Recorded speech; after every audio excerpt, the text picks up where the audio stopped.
नमस्कार सर्वांना. मी आज इथे डाळ ढोकळीची रेसिपी बनवत आहे. तर चला मी तुमच्याबरोबर शेअर करते. चला. 1.5 वाटी मी डाळ धुवून भिजत ठेवली होती आणि याच्यामध्ये आपण ओलं खोबरं टाकणार आहोत किसून.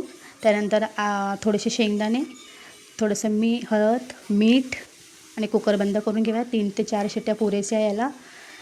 आणि ढोकळ्यासाठी आपण 1 वाटी पीठ घेतलं आहे. ते ह्याच्यामध्ये हळद, मिरची पावडर, थोडंसं मीठ, साखर आणि तेल ॲड करून आपण घट्ट पीठ मळून घेणार आहोत. पातळ नाही मळायचं आहे.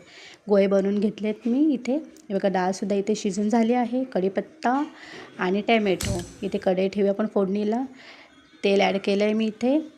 त्यात जिरं, कढीपत्ता आणि हिंग आणि त्याच्यानंतर आपण टॅमॅटो ॲड करून थोडंसं हलवून घेणार आहोत. मॅश करून घेऊया आपण.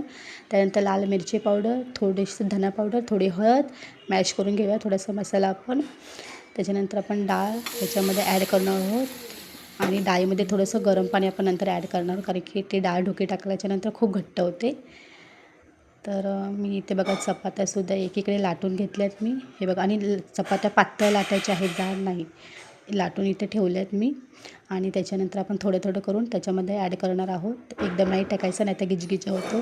थोडं मध्ये मध्ये हलवून त्याच्यानंतर 5 ते 6 चमचे साखर आणि 2 लिंबू पिळले आहेत. त्यानंतर कोथिंबीर ॲड केली आहे.